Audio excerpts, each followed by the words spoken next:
Monday at 7:30, Grace. Monday, 7:30. I get to spend time with Eric time. It's the Running Mullet. It's not Eric time. That too. That I get to spend time with you. I want to talk to you about an idea I have. Oh. It's either we'll talk after the show, but I can say it live on the show. It's either business cards or idiot bucks. I'm gonna leave it at that. Ooh. Like Running Mullet bucks, but we'll talk about it on the side. I like it. I think I'm on to something. Anyway, just thought of it before the show. I'm on top of my game right now. I love ideas, and you made me think of another idea that we talked about before, and we should do it. We're good at ideas. We're not very good at executing, are we? No, we're not. It's all right. Grace, I got some. You're gonna learn some things real quick here. Oh boy. Some words. Okay. Do you know what a meldrop is? No. MELDROP. Okay. It's the drop of mucus that hangs from someone's nose. Ew. I don't want to know that. A meldrop. Okay. Good deal. Do you know what a futz is? FUTZ? You're going to like this one. No, I don't. It's someone that wastes your time. Okay. Don't leave it there. Leave it be. Yeah. All right. Best one yet. And then we'll get going on this silly show. You ready? Yeah. Do you know what a hoe cake is? Come on. No. Gosh, you want to know though, don't you? No. It's just a Southern style cornbread. Hoe cake. Okay. That was my stuff for tonight. No jokey jokes. No, nothing funny. It was good. We all learned something new. Yeah. What you got there? Some coffee, eh? I do have a little bit of coffee. All right. We got a good show. So I say we stop chit-chatting and get on with it. What do you say? Oh, I love that idea because I love this episode. I'm so excited. All right. Pay attention to me first. Okay. Grace, our guest tonight just ran 240 miles, and I'm sure he had a ton of issues during that he had to fix. Let's talk about all of them on episode 86. I'm Eric, Idiot Runner Kosek. And I'm Grace, Hot Pants Langheim. Eric is all business in the front of the pack, and I am all about the party in the back. That's right, business up front and party in the back. Together, we are the Running Mullet.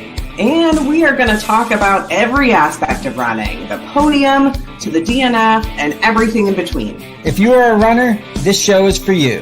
Now sit back, get out your foam roller, and enjoy the party.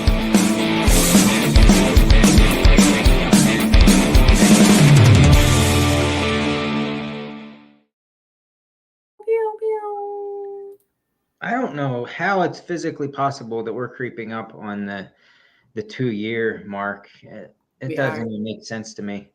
No, doesn't make any sense. No. 2 years of goodness. Yes. How is Grace doing on this fine Monday night? Oh, I'm feeling good. How are you? Not too bad. I'm sore from the stupid Call of the Wilds race yesterday. Yeah, you did some running. You got back into a race. You did a 25K. So here's the thing, and this is a running podcast, and we try to give them good information. I have some really good information. If you plan on doing a mountain trail race with a lot of elevation gain, it's in your best interest to at least train on mountain trails a little bit before you do that said race. Good call. Yeah. I like it. That's solid advice. I did not follow that advice, and I think I regret it today. Yeah. I felt really good on the flats, Grace, but the ups and the downs, not so much. So it's been a while, but you got a 5th overall, yeah?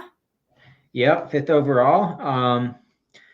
In the 25K, Kenny Young, who we just had on, Mr. 25K, took the W. He's insane with these 25Ks. In the first female in the 25K was Mira Menard. And I have to note, throw this out there. She is 51 years old and she still crushes these things. It's insane. So congratulations to Kenny and Mira in the 50K, which is double the distance and almost double the gain. I think it was like 8,000 something of gain for the 50K.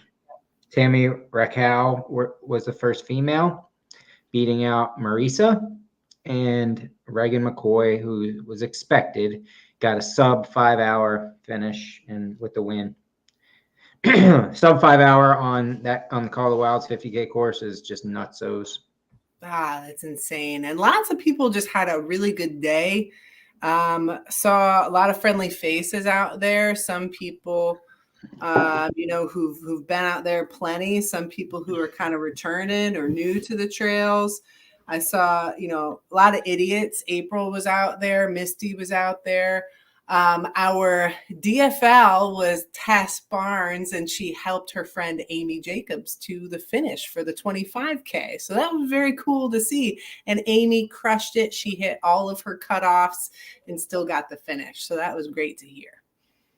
Yeah, we couldn't ask for a better fall day to be out in the north central woods of Pennsylvania for sure. Absolutely. And John Schaefer and Craig Fleming both put on that race. They kind of shared duties. Schaefer took over the 50K a couple of years back, and they both do a phenomenal job. Yeah. Oh, and a couple other former guests were on there. Jen Brazzi, who just had her baby a few months ago, she did the 50K with Jess Eager, who we just had on the show. Yeah, there's a lot of Running Mullet people on that are at these races. It's crazy. That's awesome. Yeah. Good day. But tonight we are talking about a let's see, what's 240 divided by 30?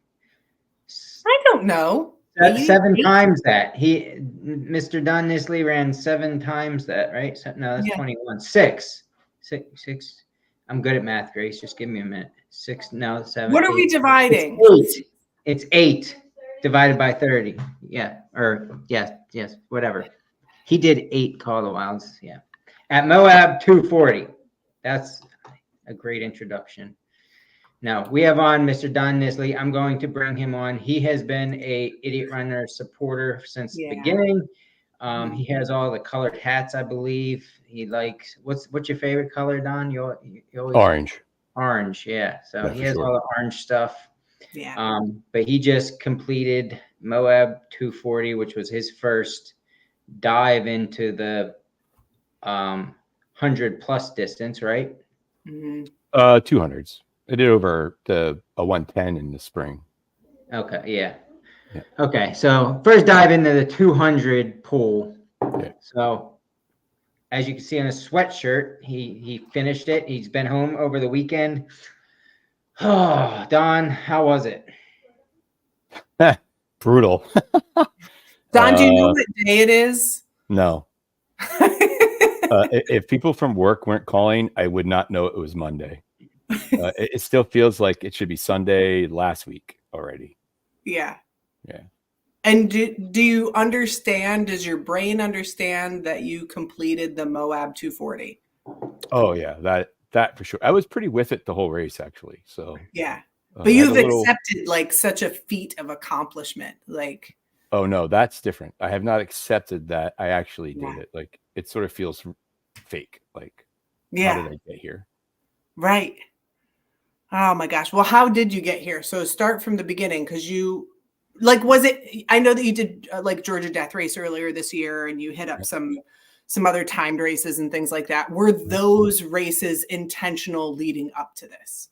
Oh, for sure. I did the Georgia Death Race mainly because I wanted to do that sort of alone, but I ended up being with a friend who basically tour guided me through the Georgia Death Race, which was awesome.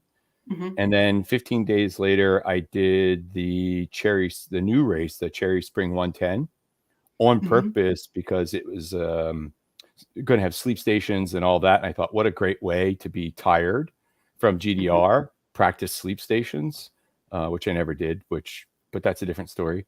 So yeah, like all of that was preparing me for the other end of the season into Moab. Okay. And maybe we're jumping ahead a little bit. Like, what got into your head to begin with to say, like, that's the race that I want to do. I'm signing up for it. Like, how long has this been in your head? Well, way back when I was out of shape, kind of the same MO here is that I happened to be walking on the treadmill and Kerry Ward was showing this race called Moab 240 on YouTube. Mhm. And I'm not quite sure why, but it was the first 200 that I saw. And I was like, well, if I ever get in shape enough, I'd like to do that race. I don't think I really particularly understood that it was the desert, which is the opposite of what I like. Yes. And I did just see like a little bit of desert and a lot of mountain stuff. So I thought, initially like, hey, this is pretty cool. It's a little desert, a lot of mountain. I think I'd enjoy that. So. Okay. So it started on a treadmill. Got it. Yeah. This is another reason why we should all stay away from treadmills. Oh, for sure. Delusions. So, okay. So that's where the idea came from. And now kind of take us through what you did to get ready for it. So last year I actually went out and volunteered. And my thought was like, if it is desert, I want to kind of feel what that's like. I literally got off the plane. So I landed in Moab, and you get off the plane and you start walking across the outdoors. As soon as they opened the door and I stepped out, I immediately got on the phone and called my wife and said, I'm coming right home. It's too hot. I'm going to die out here. I mean, it was like 100 and some degrees. You go from air conditioned cabin to 100 and something degrees.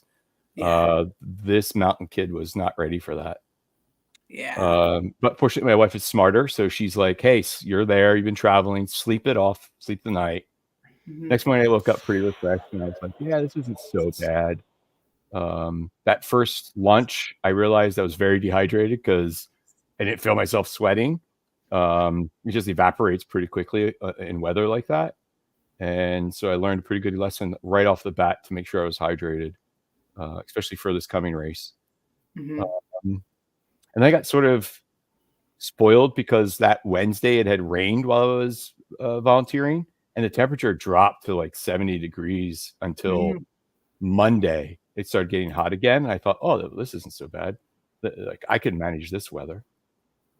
I was deceived pretty badly, but we'll get into that. Yeah. So you're saying they had it easier last year with the temperatures? To start, I think so. Initially, yeah. Because I mean the temperatures were low. It did warm up a little bit during the day, but not. I don't think it felt as hot as this year. And so that's really smart. I mean, I think if you're able to volunteer at the race, especially a big one that you'd like to do, something like anybody who's looking at Eastern States or even your first 50K, I think it's really smart if you can get out to the course, something big like Moab. Like if you can volunteer there, that's super smart. You can learn so much. Well, especially watching the leaders come in, like you learn from them. Like, okay, what did they do? And then those last people, like you go from the leaders to the last people. Okay, how did they make it in? Because you're going to be somewhere in there, right? Like, that was pretty wild to watch the different packs they had, the different shoes they had. I mean, you just take note of all of it, and that was very helpful. So, what were a couple of things, even just one thing that you learned from that experience that you wouldn't have done it had you not been out there? Oh, the hydration. I think that was the biggest key. Like, I had some foot problems. That was 100% my fault running. I didn't prepare enough for that initially. I had stuff along, but I didn't prepare enough for that initial. I thought, that first 60 miles, like you're running the same pair of shoes and socks. Like there's like you have a guy out there in the first 2 miles saying, make sure you change your socks every aid station. Don't not do that. I was 3 aid stations in before I changed my socks. And that was a big mistake. I didn't prepare that well. And that was because of the sand? Is that the big sand? There's this dust, Eric, like moon dust he had mentioned. That was a great analogy of what it was so powdery. Yeah, like gators don't keep it out. Does It just nothing. gets in. You can only, I mean, you breathe it in a little bit. At least that's what it was like in Tahoe, and it's deep, and so it's over the getting in your ankles, and it turns it's like sandpaper against your feet. Yeah. I mean, that was the one, if you don't take a little time to prep for these things, like I was like, what's better? Is it lube, or is there a powder you can use? And most of the people that I was watching or had a little conversation with is to use that Tom's powder.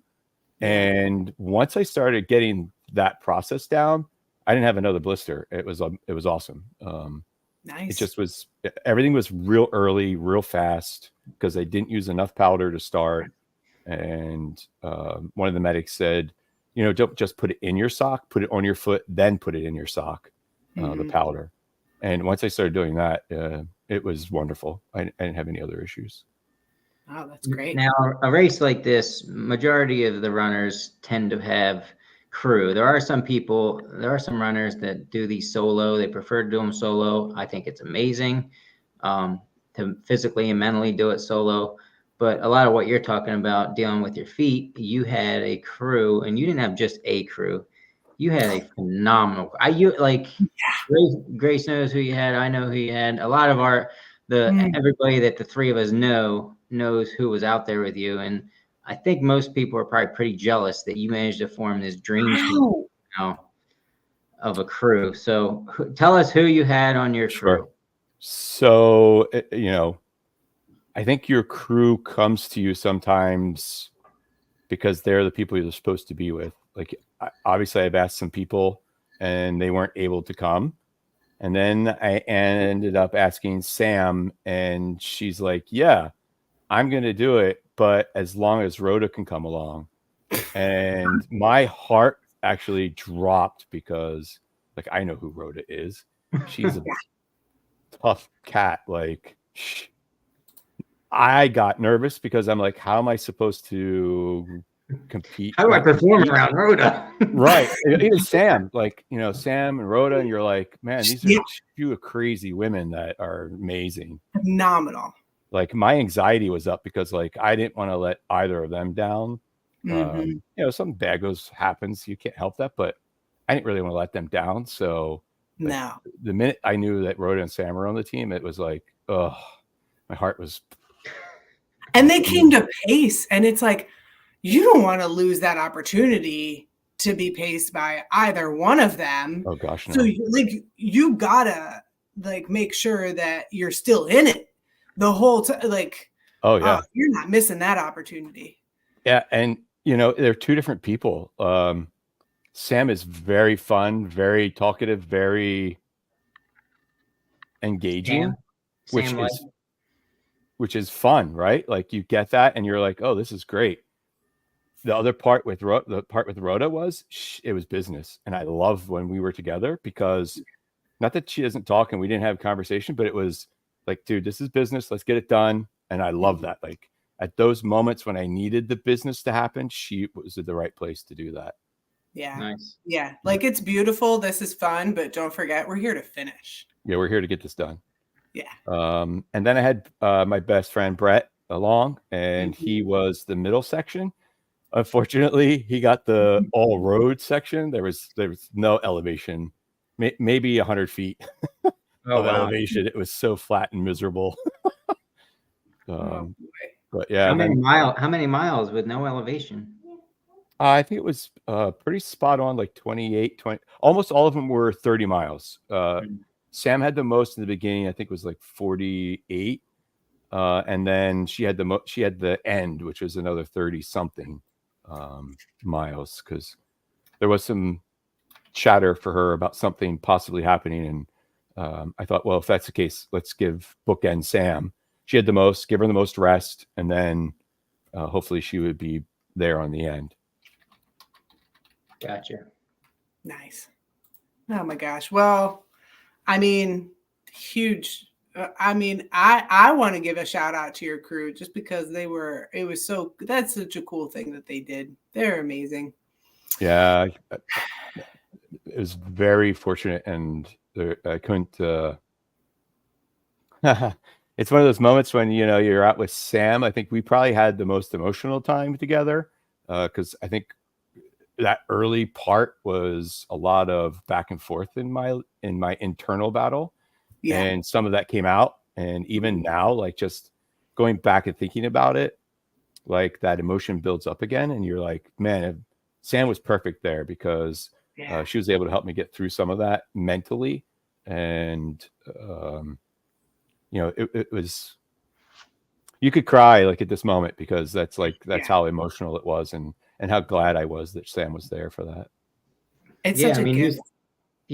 When you have these crew that help you, whether you're a crew for somebody else or they're helping you, those couple days together, it's amazing, like the bonds that are formed.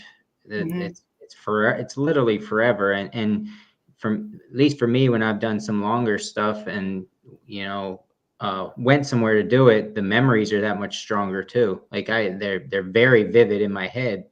And I'm sure that certain things from that race are going to be very vivid in your head for many, many years. But you can't find that everywhere, No. Yeah, and I think it's one of those things that like there is something about being able, doing a race solo and everything, and that is one type of experience. But to go crew somebody, to go pace somebody for 30 miles, like, it's a gift. It's such a gift that you're giving to somebody.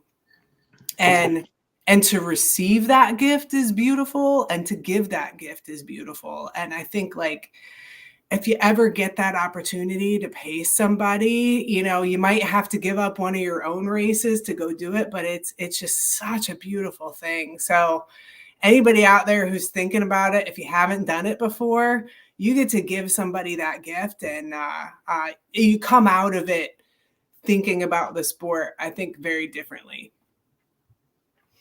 So somewhere along the way, I heard, I don't even know where I heard this, but I'm sure it was true. You were pretty much, I think, correct me if I'm wrong, but you were trying to talk your crew into, you were thinking about wanting to quit. Yes? Oh, yeah. Like pick up Sam, and then the next aid station, I was done. What mile are we talking about? What mileage at this point? Just shy of 100 miles. Okay. Yeah. It really came down to a toenail. The toenail had come loose, and I didn't know at the time, so it kept stabbing. Like, every time I step, like that loose nail would wiggle on that open nerves. Right. And dude, I was done. Like, there's no way I could go with that pain. No matter how much I tried. I messaged my wife and I said, "Hey, I'm done. That's it. Like, I can't take this pain." And again, she's smarter, so she says to message Sam and said, "Hey, let Don sleep. Give him some time to sleep, and then reevaluate when he wakes up." And so we did that. I woke up, and when I first did this, I said to my crew, like, "We'll find a way." And I'm laying there and I'm thinking, man, this isn't finding a way. This is just giving up. Like, I didn't want to do that. So I'm like, all right, so we'll see the medic, see what they say. Well, that medic didn't take the tape off of that toe. And she's like, yeah, your feet look good, but I'm not touching that toe. I'm like, well, that's really dumb, but that doesn't help me. So she patched us up, and I'm like, all right, Sam, let's give it a go. Like, what's the worst that can happen, right? Mm-hmm. We were not even a mile away coming down a hill, and it was back again. And I'm like, Sam, we got to stop. I got to look at this toe.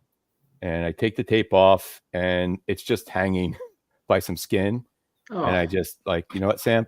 Popped it off. Like, you know how you trick yourself on 1, 2, 3, and I pull on 2. Yeah, that's what I did. And then it was bleeding like crazy, and I was going to pass out. I got lightheaded. There's a cliff behind me, and I could have fell backwards. And fortunately, Sam had some KT tape cut, and I just put that on the toe, and it was like magic. Like, I never had a problem pain like that again. It never came back. So it was all that one toe.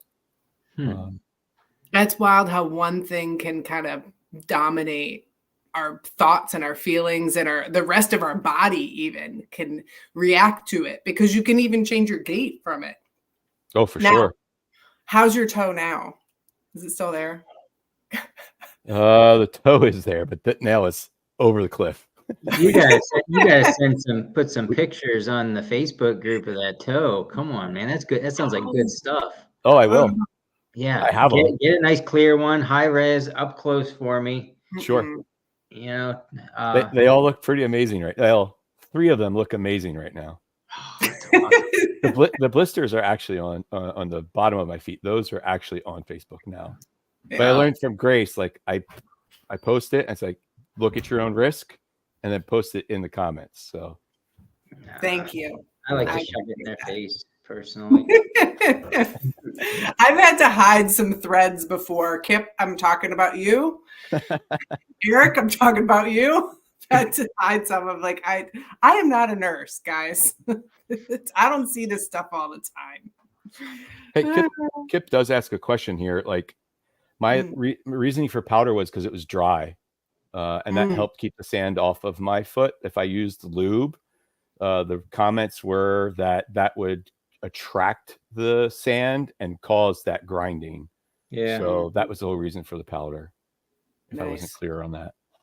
Yeah, and I think powder is more common out on the West Coast. You'd see a lot of lube here on the East Coast, but usually that's why is because we just don't have as much sand out here. Correct. So after the toenail issue, that was the last time you were that down and thinking about DNFing or what? I mean, yeah. I mean, not like that. Like, there's a lot of like, this is really stupid. What am I doing here? Like, you're in that middle of the desert and it's hot. And you're going, what am I doing out here? Like, this isn't for me. Yeah. But, you just kind of like, well, let's just get to the next aid station. And I ran out of water like 4 or 8 miles between the desert aid stations every time. Wow. So I just couldn't get enough of it. But I was hydrated. I had like no issues with that. Like that's the one thing I almost nailed perfect. The electrolytes. Obviously I ran out of water, but once I got into the aid station, I hydrated enough, and then I was good to go for the next one. Go ahead. So you had said before you had gone out there, you thought that it was about 90% mountains and 10% desert, right? And you're telling me it's pretty much the opposite of that? Oh, unfortunately, it's like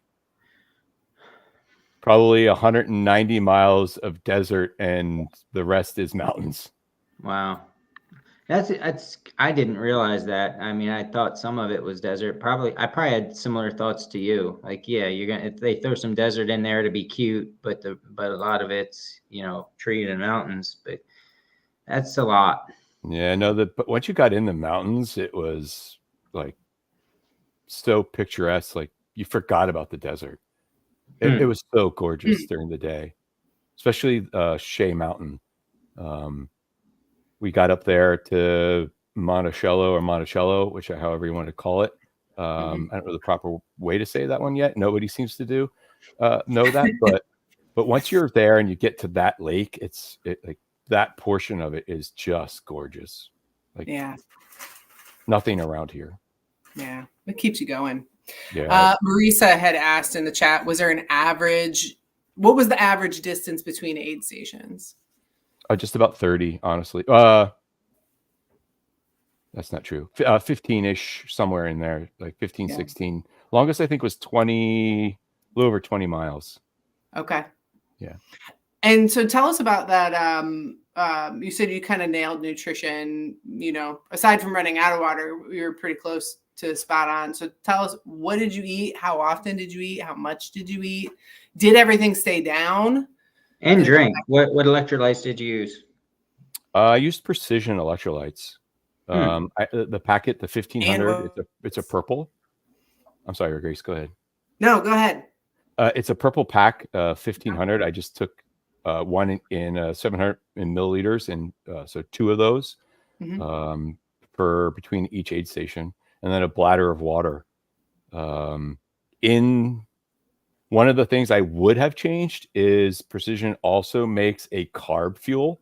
It's just straight carb. I would have added that to at least 1 bottle every time. That seemed to, when I had that later in the race. That helped. I just felt better when I had it. As far as food goes, burger.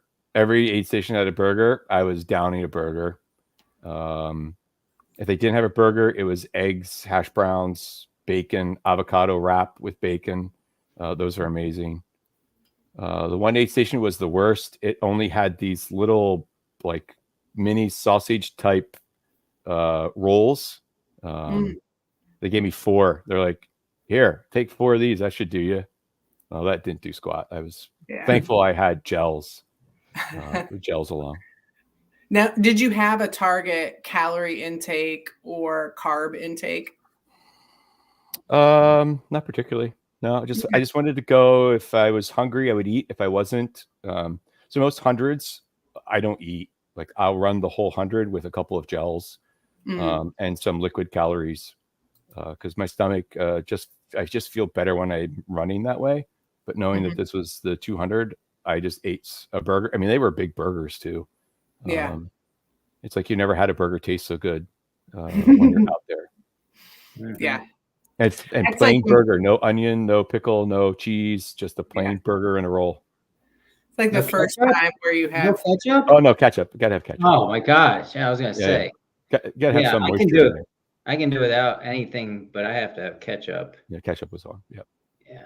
Yeah. There's something about it. I don't know why those burgers transform into like this heavenly, decadent meal on those really long runs. But I remember the same thing.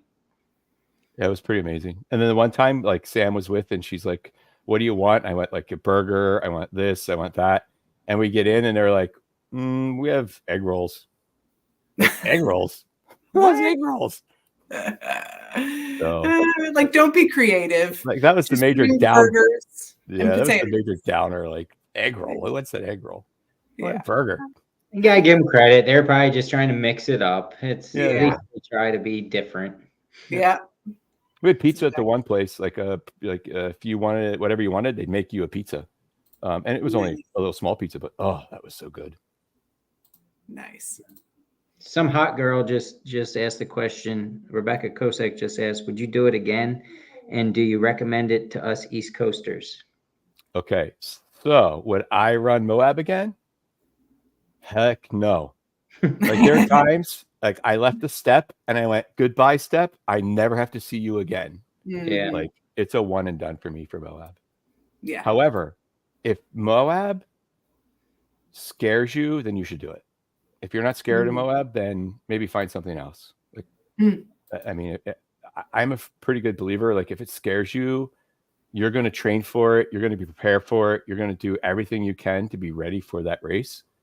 And if it doesn't give you a little bit of that anxiety and that pre-race jitters for like a month out, it's not a big enough race for you. I mean, I heard that Bigfoot was if you're looking for views, Bigfoot is the one you want to go to out there. And Tahoe, Tahoe blew me away, but Bigfoot I hear is just 10 times better. I think Bigfoot is the hardest. Like Tahoe's it's hard because it's a 200 miler, but Bigfoot would be harder. But Moab is more of a runner's race. Like if you can run, it's very runnable, like ridiculously runnable. For a lot. What was your total elevation gain? It's only like 30, 31, 33, something like that. Oh wow. 32,000. Yeah, it's like not a lot. Like Bigfoot's 44, I think, or something in that nature. Do you know what your average pace was? Slow. Well, it's 240 miles. So yeah. Well, the aid station stops and the sleeps. It's not really accurate to like. I think this stuff is fun to talk. It's probably my pace for a 50K, so it's fine. But, I mean, I was probably in the 20s, 23 miles an hour. Wow, that's speedy. But I have a good watch, and I thought, well, hey, we're about halfway. Let's charge it. When they clicked it to the charger, it stopped recording. It just shut down, and I went, I paid a lot of money for this watch. What's going on here? And then I just kept running. And then at some point it stopped altogether. I mean, it was still on, still had power, but it just wasn't tracking. So I lost quite a bit of mileage on my watch, just not realizing it stopped. Yeah. Okay. I was guessing it at least in the 30-minute miles, but that's super runnable if you were below a 30-minute mile. Yeah, you could shuffle pretty good on the flats. Nice. So sleep strategy. Go ahead.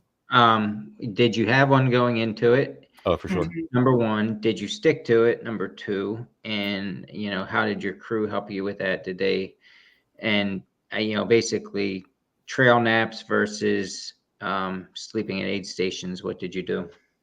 So I did have a sleep schedule. It was 2 hours at every crew spot. The first crew spot didn't work out as well because it was first light and then the sun was coming in and I got about an hour versus 2 hours. Like my schedule was 2 hours at max, like it was 2 hours max. And I got like an hour of sleep there. So it did set me back a little bit to start. Like I think if I would have got 2 hours there, maybe things would have been a little different. But and then I think it's right after that, I took my first trail nap ever. I never felt a rock that was so comfortable. It was like a pillow soft. And man, I think it was like one Mississippi and I was asleep. I mean, it was that fast. Yeah. I think I only had like 4 trail naps. And the rest were, I had a large vehicle, I had a sleeping pad, sleeping bag, slept in there, slept on that.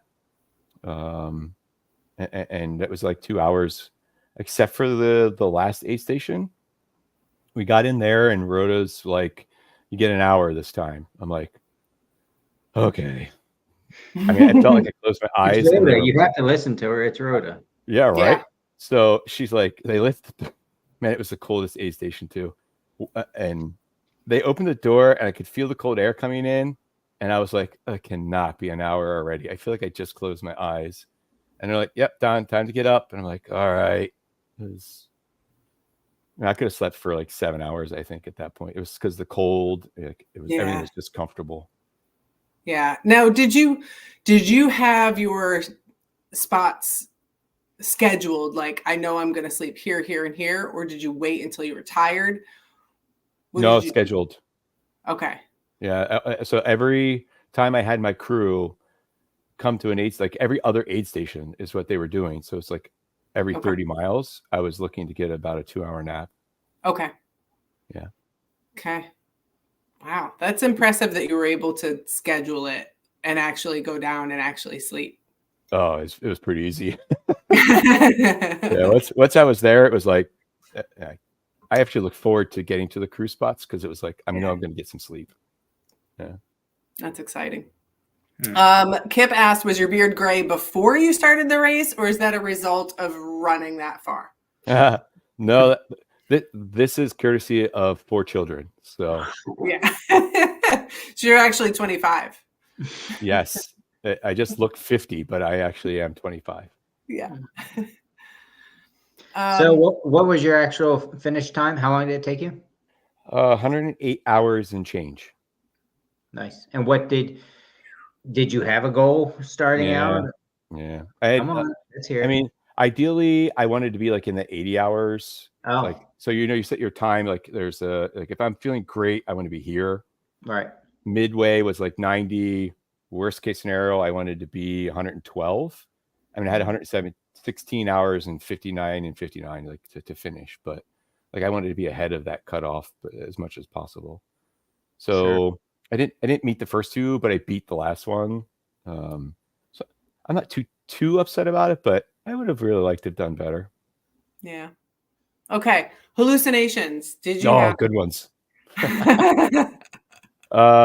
Yeah. So this particular one, I saw this rock dude sitting along the trail, and then as I got past him, it turned into a lion. So it was like, whoa, that was like the coolest one that I saw. Wow, that's impressive. That's really fun hallucination to have. When did they start? At the end. Yeah. Really, it was right at the end, because that last section was such a drag. It wasn't. I guess the crew went back out and ran it later, Porcupine, and like you could see the trail, but it wasn't there as well. So it wasn't easy to mark. Wasn't very well marked. But during the daylight, it was easy to see where you're supposed to go. But at night, your eyes are tired. I'm exhausted at this point. I really just want to be done. We got to a point where there was a guy out there who was apparently going back and forth on this trail, like, I don't know, a way out. And these two girls passed us, and I don't know if they were hallucinating, but they were like, yeah, you have to go down Jacob's ladder, and it's a real steep decline. And I'm like, man, that is not like, we went out Thursday to the last part, like the 45 minutes up, and just kind of like, hey, let's kind of see where we're supposed to come out, because when we get to that point, hopefully if it'll be daylight, but if it's dark, we'll at least have some grip of where we are. And I'm like, man, maybe we're on the wrong trail. We thought we were lost. And then this guy shows up, and he's like, there's no way out. I've been back and forth. I think there's another layer up top, and another trail up top that we should be going on. And, you know, Sam's like, here, you sit here. I'm going to go look quick. And like, she's like, no, the trail goes this way. So we go through, and just, you know, one of those moments where you're like, I'm glad I did that the other day was we'd gotten to a point, and I stopped, and I looked to my left, and I saw where I was sitting that Thursday. And I was like, Sam, we're gold. This is where I was sitting just on Thursday. So we're on the right trail. So I holler back to that guy. I'm like, dude, just keep coming. This is the right way. We were here Thursday. And fortunately, we did that, because I don't know if I would have known where we were at that point in the race. But once we got off of there and we hit the rail trail, like, once you hit the rail trail, it's 4 miles and you're gold. Like, it's, you know, it's done. You're done. And that's when I started hallucinating, is when we hit the rail trail. Wow. I've heard that tip before. I think it was Brenda Hodge who told me that. And she had said before a race, like the day before, check out the finish line, like go to the finish line, kind of, you know, at least walk up the last half mile and walk back, and just get a feel for what it looks like at the end, and really picture yourself finishing. So that was smart. Yeah. Especially something long like that. Oh my gosh. It felt good. Yeah. How did the finish feel? Honestly, a little anticlimactic. I think because I left so much emotion out on the course that by the time I got to the finish, I really just wanted to be done. Yeah. You know, and all of this really was, give me a second here. My mom had turned 50, and then the exact time she had passed away. And like, from the time she turned 50 to the start of Moab. I turned 50, and then the start of Moab was when my mom would have passed away. Yeah. So this was more than just me running for this. It was living longer than my mom at that point. Wow. And just living a couple hours longer, days longer. All of that really was some of that emotion that we left out there. Still a little bit here, but, you know, it's just, that's really where this came into play, was, hey, I'm going to be 50. What can I do? What kind of year can I do to honor my mom? And not only that, but just like prove to myself that I could, you know, live longer. Yeah.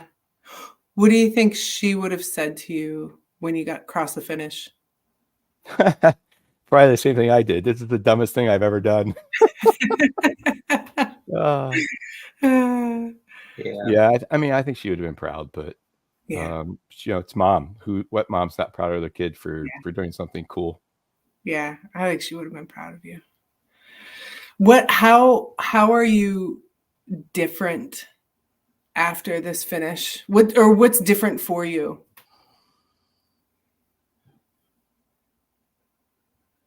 Yeah, That's a good question. I think I think there's a lot of time that you spend out there, and if in my life, I was just going through some things, and I think the fortunate thing about being out there was to be able to process some of that. So that was helpful. I do feel calmer. It could just be that we were out there, and there's like a third of the less people, because you get off the plane here and it's like 5 million people, and trying to weave in and out, and you're like, I just want to get home. What are you doing? Like out there, like there was like no traffic whatsoever. It was amazing. Yeah. So like I think coming back, I was probably more calm than I ever been. Even now, like I just feel pretty like at peace with a lot of things. Yeah. I don't know what it is, but I think like when I'm out on the trail, especially when I'm working through some stuff,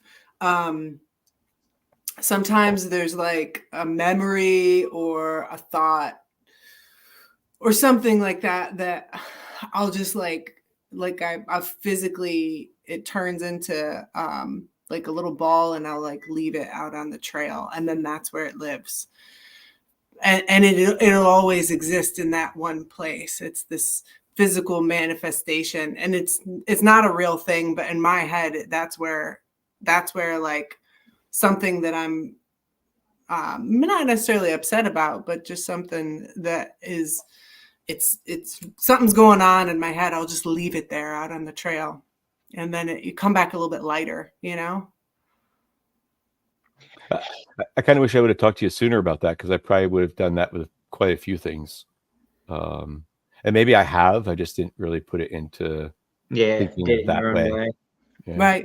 Right. Yeah, I think like I started doing it intentionally now, but I look back and I think I've been doing it for a while. You just kind of take these things and then you can visit them sometimes if you want, and they can take you back there, but it gives you a place to put those feelings. I don't know. That's my own.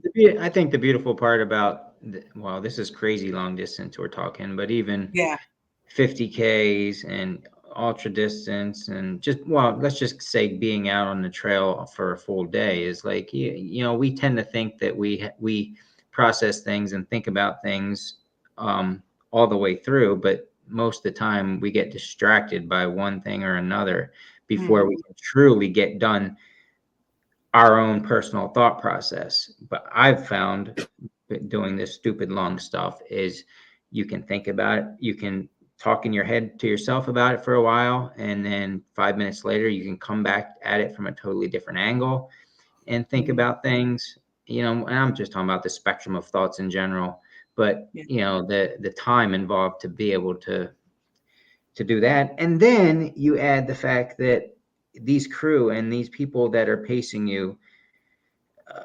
they're beyond friends, they're beyond family. There's something out there that you could tell them, and they will never tell another soul if you want to, and vice versa. And that's a special thing that is always going to be that bond between you and them. So I mean, I think it all helps everybody as far as your mental health. Yeah. There's even these positive memories that I have that I swear they live out on the trail, and I go out and visit them sometimes. And it's just a cool experience. It's something that, I road run every once in a while and everything. Like I do that for training, but I think it's something special about the trails in particular. Like the trails will keep your secrets for you, and they'll hold them there and hold your memories for you. And then you can visit them in a different way that the roads can't, I don't know. Yep. Yeah, I think when I do my solo runs, that's probably very accurate. Running with friends, I don't think about much other than jabbering with them until they're sick of talking to me. Yeah. Oh, gosh. So what's next, do you think? Actually, so just as a great reward for coming home, we ended up getting a puppy. Oh, that's awesome. Like Saturday. Like we got home Friday, and we had already been out to see like if we wanted this puppy, and he's literally Groot's brother, just a litter later. Okay. So we got it from the same place we got Groot, and so that's been pretty cool. A nice distraction from feeling brain fog and not be able to walk on my blisters, and so he's been pretty cool. And more sleep deprivation. No, So- he's been amazing. I'm knocking on wood here. He has slept through the night every night so far. So he has been amazing. Nice. Yeah. Well, that's definitely going to help with the post-race depressions in the next week or two for sure. So that was a good move. Yeah. Well, I'm not sure about that yet, but so far it's been good. You'll be all right. But as far as what's coming, so I've had this planned now for quite some time where I did the 240, and I'm going to do every digit down, like a 100, 100K, 50 miler, all those big tickets, all the way down back to that 1 mile treadmill where I started when I was over 240 pounds. Nice. Like, so 9-10 is my last day. That's the 1 mile treadmill. So. Oh, nice. That's a cool adventure to go on. I love when people kind of have these ideas in their head and that it's like you are on your path. It's truly your path. And that's cool to be able to walk that and create it on your own. Like nobody made this for you. Yeah. I don't know. That's very cool. So you have 100 miler next. Is that right? I can't do it in order. That's like impossible. So yeah, I was gonna say that's pretty. Yeah, that's bold. Yeah. I like to have a little break here after the 240 for sure. But so the 100 miles is already booked. 50K has been booked. I still need the 100K. Hasn't opened up yet, and I think everything. I got the half marathon. 2 races just have to open up to get the 50 miler and the marathon. Nice. Well, tell us what you're doing. What 100 miler you're doing? You guys know what 100 miler I'm doing. The one I hate the most. I think I know what 100K you're doing because it hasn't opened up yet. You got like 10 seconds to sign up. Okay. What about the half marathon? Which half are you doing? Oh, I am going to do that at Labor Pains. Oh, nice. That'll be fun. Because it'll be after Eastern, and then I'll be able to do that. I could walk that in 12 hours. So, piece of cake. Gosh, I hope so. Yeah, good crowd too. Oh, it's fun there too. Like you can't not have fun there. Yeah, absolutely. I'm gonna go one of these years. I can't believe you haven't been there. It's always on the holiday weekend, and it's a drive. Nothing. I need to be there. I know. I've heard great things. Yeah, I've had since I've been there running it. I think it's one of the more fun times that I've had out on trail. You see people all the time. It's so fun. Right. I mean, unless you're trying to break the record, which you could easily do. Yeah. Who has it right now? I'm not sure. I'm not sure. I think it's 70. I think it's 70 miles. Jim, I know. I think on the women's side, Rhoda. Last I knew, I believe so. Yeah. Yeah. Yeah. I don't know if it's Jim, but I thought somebody was closer. It's not Jim. Man, I would have to look. I don't want to guess. Yeah. I know Jim had it, but I don't want to I'm not sure who it is anymore. Yeah. Anyway, it'll be a cool adventure for you to go on. What about this weekend? What are you doing this weekend? Playing with the puppy? What is this weekend? I don't even know. Probably a weekend off for you. That still feels like yesterday. So yeah, nothing.